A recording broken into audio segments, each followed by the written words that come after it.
Wala ng atrasan sa 1% contribution hike ng Social Security System at mararamdaman na ito ng mga empleyado sa kaltas sa unang sahod sa taong 2025 ayon kay SSS President at CEO Robert Joseph Declaro. Paliwanag ni Declaro dahil isa itong batas ay kailangan itong ipatupad. Gaya ng nakasaad sa Social Security Act of 2018 na isinibata sa ilalim ng administrasyon ni dating Pangulong Rodrigo Duterte, simula January 1, 2025 ay inilarga na ang dagdag contribution ng lahat ng miyembro at employees.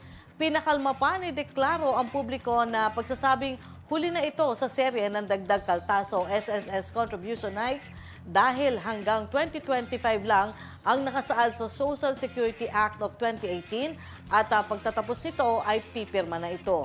Pinauunawa rin sa mga miyembro na sa kanilang benepisyo rin mapupunta ang contribution hike dahil pinatatatag nito ang kalagayang pananalapi ng SSS para masigurong maayos na matatanggap ang tamang pensyon ng mga future retirees, lalo na ang mga batang empleyado.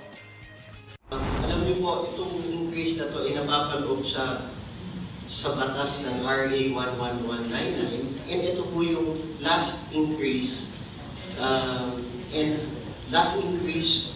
for SSS. And I would like to say that I don't foresee any more further increases in the future.